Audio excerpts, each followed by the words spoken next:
2008 में PSLV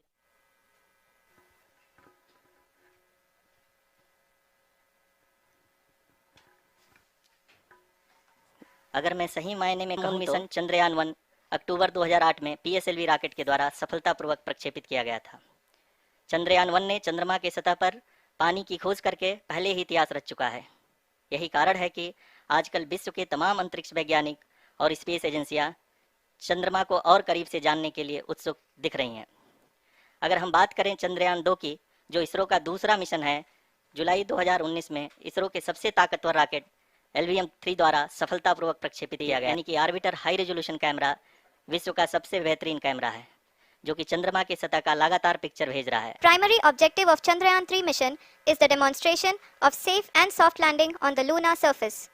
This demonstration is a critical aspect for ISRO's future interplanetary missions. In addition to this, the mission objectives also include demonstration of roving capability and conduction of in situ scientific experiments on Moon's surface.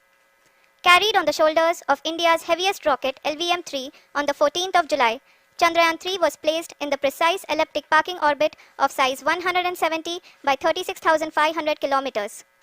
ISRO, in its mission plan of following the incremental trajectory approach, carried 384,000 kilometers for its rendezvous with the Moon. The TLI was a key step in the mission, enabling the spacecraft to escape Earth's gravitational pull and travel to the Moon. An orbit of 288 by 369,328 kilometers was achieved at the end of the translunar injection. जी हाँ, translunar injection किसी भी interplanetary mission के लिए बहुत ही आवश्यक परंतु कठिन operation होता है। इस सफल मैन्यूवर के बाद चंद्रयान 3 पृथ्वी से दूर निकलकर चंद्रमा के प्रभाव क्षेत्र में एक हाइपरबोलिक ट्रैजेक्टरी के द्वारा पहुंचाया गया। पुनः 5 अगस्त 2023 को लूनर ऑर्बिट इंसर्शन के द्वारा चंद्रयान 3 को 160 किलोमीटर के पेरिलून और 18,000 किलोमीटर के अपोलून के साथ चंद्रमा के इलिप्टिकल ऑर्बिट में स्थापित कर दिया गया। TLI के तरह LOI भी एक बहुत जटिल ऑपरेशन होता है।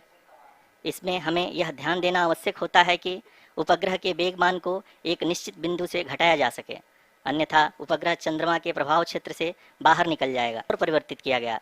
इस दौरान चंद्रमा की अधिकतम ऊंचाई को घटाकर 160 किलोमीटर कर दिया गया। इस पूरी प्रक्रिया में प्रपल्सन मॉड्यूल का लगभग 755 किलोग्राम ईंधन का उपयोग हुआ और चंद्रयान 3 के वेग मान को लगभग 850 मीटर प्रति सेकंड। तो लैंडर मॉड्यूल अब तक 21 बार पृथ्वी के और लगभग 120 बार चंद्रमा का चक्कर लगा चुका है और इस पूरी यात्रा में लगभग 55 लाख किलोमीटर की यात्रा भी पूरी कर चुका है। अब तक के इस पूरे अभियान में यह भी सुनिश्चित किया गया कि सारे ऑर्बिट मैन्यूवर्स इस प्रकार किए जाएं कि लैंडिंग साइट पावर डिसेंट की शुरुआत से ही लैंडर के ऑर्बिटल प्लेन में बना रहे। Make it further complicated. We have arrived at the crucial juncture wherein the orbit plane contains the desired landing site at the start of powered descent. We are also happy to announce that live images from the Chandrayaan-3 lander imager camera is being received continuously. The demonstration of soft landing on the Moon's surface is no ordinary feat due to the innumerable challenges and complexities involved. The lander velocity has to be killed from nearly 6,048 kilometers per hour without any aid from the thin and tenuous Moon's atmosphere. The lunar dust at the time of landing and the craters and boulders, software improvements, provision for full-level redundancies, a plethora of special tests, namely the integrated hot test, integrated cold test, and lander leg drop tests were carried out for the lander module. The success of these tests has provided great confidence in the performance of all the onboard sensors, propulsion system, and associated guidance, control, and navigation algorithms.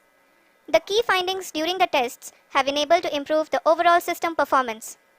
The largely unexplored south pole of the Moon has been chosen as the intended landing site since there is a possibility of finding ice and other minerals which would be vital resources for future explorers. Apart from continuing investigations pioneered by Chandrayaan-1 and Chandrayaan-2, the Chandrayaan-3 mission will also provide invaluable data to the science community around the world. Let us give our viewers a glimpse on the configuration of Chandrayaan-3 mission.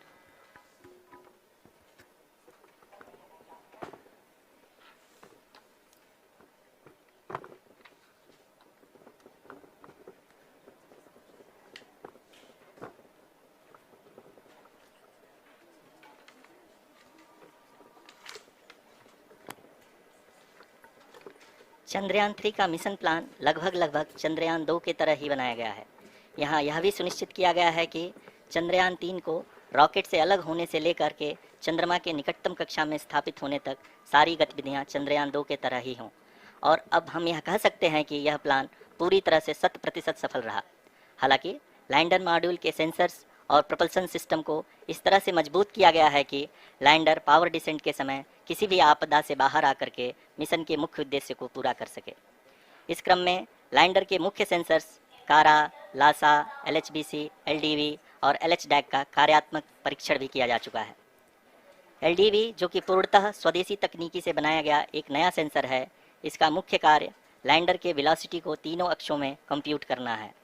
Power descent के दौरान lander के सटीक position और velocity का ज्ञान होना बहुत ही आवश्यक है। लिराप यानी laser inertial referencing and accelerometer package इस कार्य को पावर डिसेंट के दौरान बखूबी निभाएगा। ट्रैजेक्टरी जनरेशन जो कि चंद्रयान 3 मिशन के लिए बहुत ही अहम है, क्योंकि हर ऑर्बिट मैन्यूवर के बाद यह सुनिश्चित किया जाता है कि लैंडर की मिशन ऑब्जेक्टिव को ना बदले। इस क्रम में मैं यह भी आपको बता दूं कि ऑर्बिट डिटर्मिनेशन जो कि उपग्रह के पोजीशन और वेलोसिटी को बहुत ही एक्यूरेटली बताता है, एक बहुत ही कठिन और जटिल कंप्यूटेशन और एस्टिमेशन होता है। यहाँ यह भी जानना महत्वपूर्ण है कि चंद्रयान 2 का OHRC पेलोड अब तक काफ़ी ऊंचे स्तर का डैम प्रदान किया है, जिसके फलस्वरूप लैंडिंग साइट के सीमा को बढ़ाकर 4 × 2.4 किलोमीटर कर दिया गया है, जो कि पावर डिसेंट के दौरान सॉफ्ट लैंडिंग कराने में काफ़ी सहायक सिद्ध होगा। Apart from the sensors, Chandrayaan 3 is equipped with a suite of sophisticated payload instruments. While Chandrayaan 1 and Chandrayaan 2 orbiter have provided abundant remote connectivity of Moon's regolith, the Rambha payload will carry out lunar ionosphere studies, while the later will be collected and analyzed and decisions to be made and executed autonomously throughout the powered descent.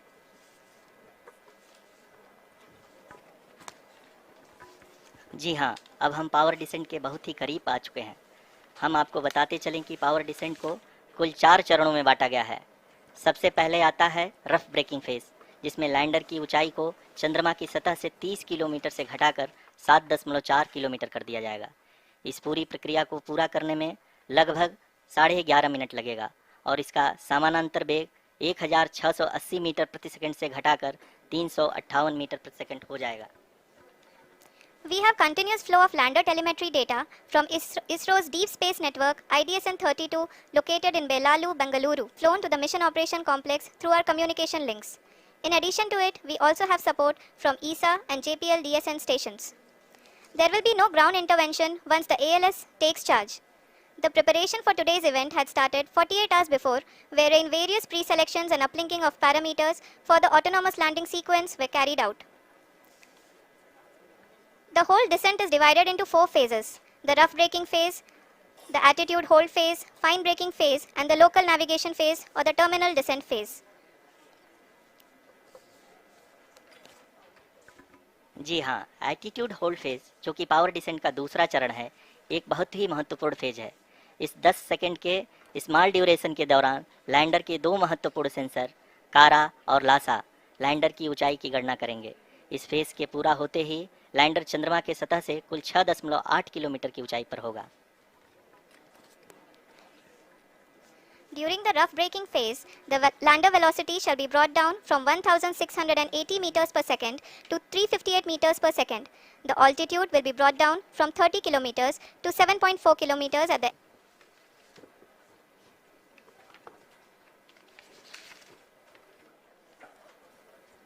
Power descent की यह शुरुआत हम कह सकते हैं कि बहुत ही सटीक और सधी हुई है, जिसमें लैंडर अपने वेगमान को अनुमानित तरीके से घटा रहा है।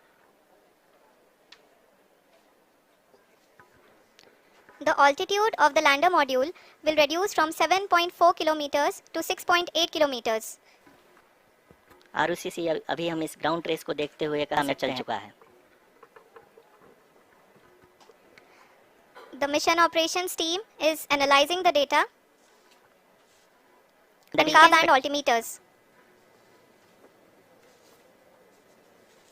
We can see the visualization of the lander module moving towards the moon's surface. The current altitude is nearly 15.2 kilometers and the distance traveled and the altitude is going to be reduced to nearly 800 meters at the end of this phase. जी हाँ, We can see the visual of the lander module and we can see that the downrange traveled is nearly 800.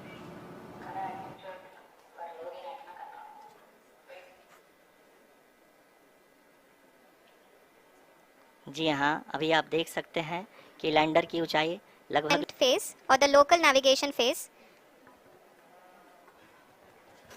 जी हाँ, अब हम fine breaking waves के एकदम करीब आ चुके हैं। हाँ, आप तालियों के गड़गड़ाहट से सुन सकते हैं कि हम लोगों ने तीसरे चरण Performance has been nominal.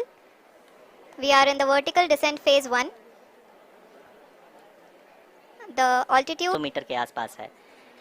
इस फेज के दौरान लगभग 150 मीटर के ऊंचाई पे पहुंचने के बाद स्क्रीन पे देख सकते हैं ये जो पथ निर्धारित किया गया है, लैंडर पूरी तरह से उसी को ही फॉलो कर रहा है। इस समय हम लगभग 200 मीटर की हाइट से भी कम आ चुके हैं।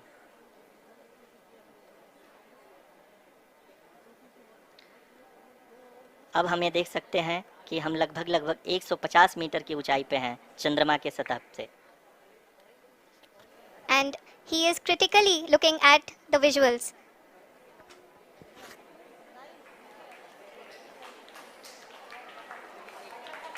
जी हाँ, आप अपनी स्क्रीन पे देख सकते हैं कि हम lander module People are applauding. Let us all wait to hear from the Secretary Department of Space and Chairman ISRO, Shri S. Somnath. Lander module पूरी तरह से सेफली और सॉफ्टली चंद्रमा के सतह पे लैंड हो चुका है। ये हम लोगों के लिए बहुत ही गर्व की बात है। हिंदी में एक कहावत है कि चंदा मामा दूर के, लेकिन अब हम ये कह सकते हैं कि चंदा मामा अपने घर के। बहुत ही उम्दा. The hard work of the entire ISRO community has come to fruition.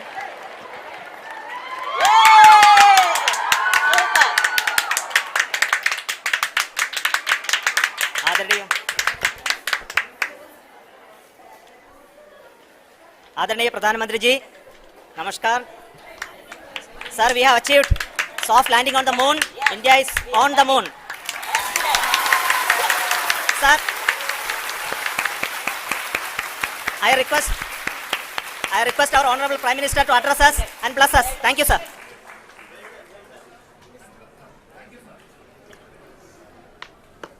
मेरे प्यारे परिवारजनों, जब हम अपनी आंखों के सामने ऐसा इतिहास बनते हुए देखते हैं तो जीवन धन्य हो जाता है। ऐसी ऐतिहासिक घटनाएं राष्ट्र जीवन की चिरंजीव चेतना बन जाती है। ये पल अविस्मरणीय है। ये क्षण अभूतपूर्व है। ये क्षण विकसित भारत के शंखनाद का है।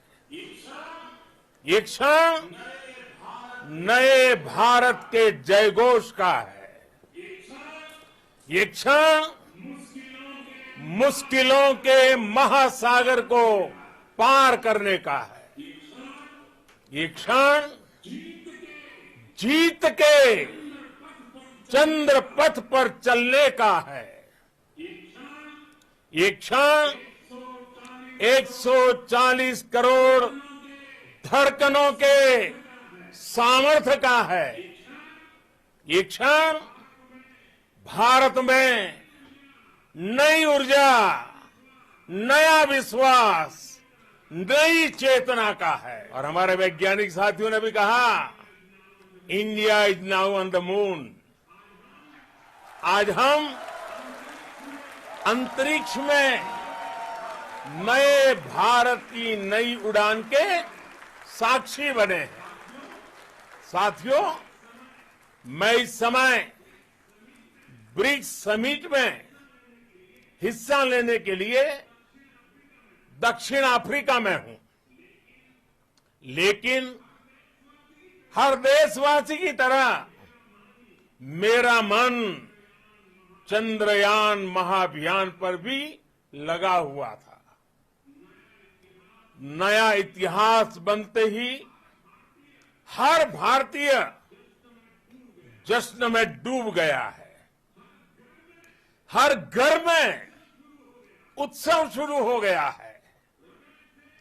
हृदय से मैं भी अपने देशवासियों के साथ, अपने परिवारजनों के साथ इस उमंग और उल्लास से जुड़ा हुआ हूं।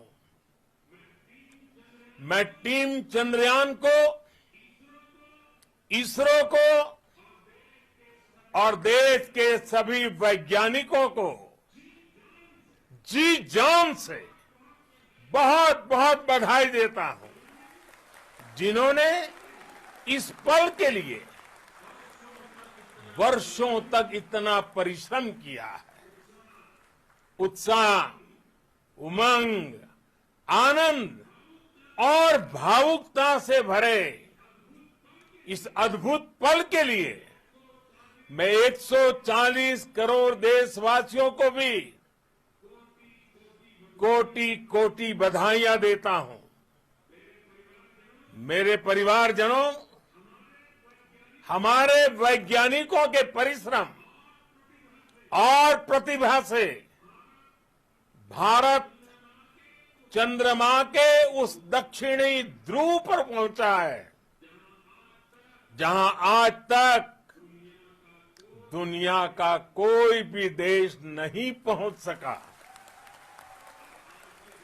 अब आज के बाद से चांद से जुड़े मिथक बदल जाएंगे, कथानक भी बदल जाएंगे और नई पीढ़ी के लिए कहावतें भी बदल जाएगी।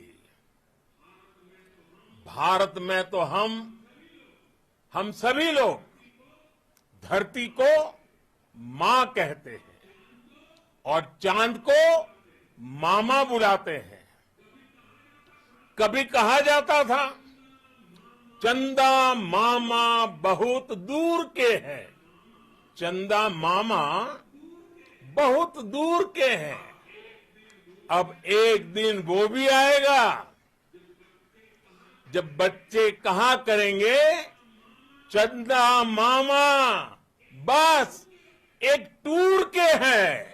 I am confident that all countries in the world, including those from the global south, are capable of achieving such feats. We can all aspire for the moon and beyond. मेरे परिवारजनों, चंद्रयान महाअभियान की ये उपलब्धि भारत की उड़ान को चंद्रमा की कक्षाओं से आगे जाएगी। हम हमारे सौर मंडल की सीमाओं का सामर्थ्य परखेंगे और मानव के लिए ब्रह्मांड की अनेक संभावनाओं को साकार करने के लिए भी जरूर काम करेंगे। हमने भविष्य के लिए कई बड़े और महत्वाकांक्षी लक्ष्य तय किए हैं। जल्द ही सूर्य के विस्तृत अध्ययन के लिए ISRO Aditya L1 mission launch करने जा रहा है। इसके बाद शुक्र भी इसरो के लक्ष्यों में से एक है। गगनयान के जरिए देश अपने पहले ह्यूमन स्पेस फ्लाइट मिशन के लिए भी पूरी तैयारी के साथ जुटा है। भारत बार बार ये साबित कर रहा है कि sky is not the limit. साथियों, साइंस और टेक्नोलॉजी देश के उज्जवल भविष्य का आधार है। इसलिए आज के इस दिन को देश हमेशा हमेशा के लिए याद रखेगा। यह दिन हम सभी को एक उज्जवल भविष्य की ओर बढ़ने के लिए प्रेरित करेगा। ये दिन हमें अपने संकल्पों की सिद्धि का रास्ता दिखाएगा। ये दिन इस बात का प्रतीक है कि हार से सबक लेकर जीत कैसे हासिल की जाती है। एक बार फिर देश के सभी वैज्ञानिकों को बहुत बहुत बधाई और भविष्य के मिशन के लिए ढेरों शुभकामनाएं। बहुत बहुत धन्यवाद।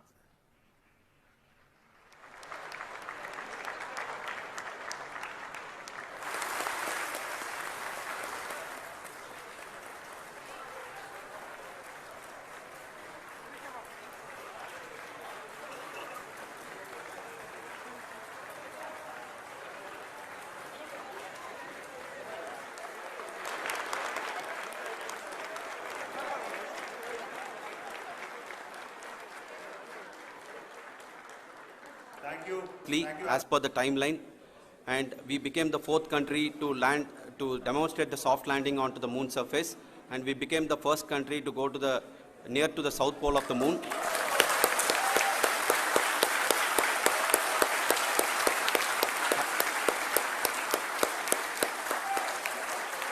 I take this opportunity to thank navigation, guidance and control team, propulsion team, sensors team and all the mainframe subsystems team who have brought success to this mission.